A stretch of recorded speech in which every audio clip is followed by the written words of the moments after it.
When registering students for work-based learning through the Connect Academy, there's a couple key takeaways that we need to identify.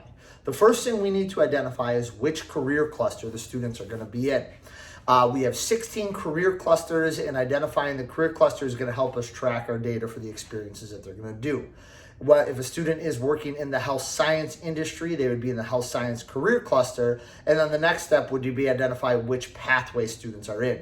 For youth apprenticeship options, there's only two areas that require two pathways. Every other youth apprenticeship option requires one pathway.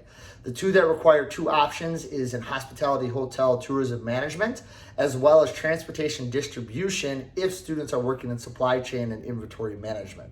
So make sure we are labeling and pinging those correctly. Reminder, when asking students if they're part of a level 5 or level 6 experience in the Muskego, Norway School District, a level 5 is a work experience that does not align to intended career aspirations. So example, I may have an engineer working at Taco Bell, so that would be considered a level 5 because it doesn't directly relate to gaining the hard skills needed for the next steps along their career path. It is providing students the soft skills needed to be successful within the workforce, but it is not a direct correlation to the job.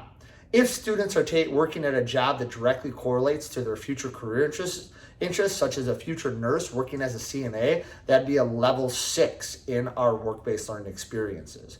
All youth apprenticeships for this year will be classified as a level 1 youth apprenticeship, and so we should identify that information accordingly. Note, when talking to the students, this is a work-based learning program through the Muskego, Norway School District, and this is more than just a job. Students will be getting a grade and high school credit going towards their diploma and graduation. So students should not just up and quit their jobs. They need to make sure they come to me if there's issues, problems, or concerns, so we can work through the mentorship process to make sure that they are resolving and remedying any issues that are out there.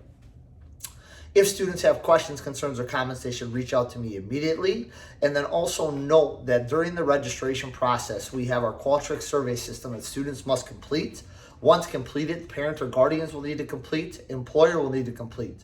Once parent or guardians, employers complete their portion of the Qualtrics survey, students will be sent a final survey that they need to record or fill out, asking if they need to meet with me at this time.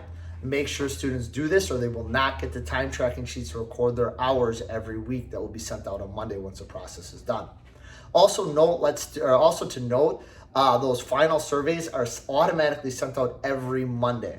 So if your employer doesn't finish their survey until Wednesday or Thursday of this week, the following week or the following Monday is when that final survey would come, and then you would shortly be getting the time tracking surveys after that. If students qualify for a youth apprenticeship option, note that we should tell them they'll be sent extra paperwork to register with the state via Panda Doc. Inform their parents and their employers that this is not spam, this is not junk, it is coming from the school system, and that we will use this to then have them fill out all registration and final paperwork that's required by the state. As always, if you have questions, concerns, or comments, reach out to me. Have a great day.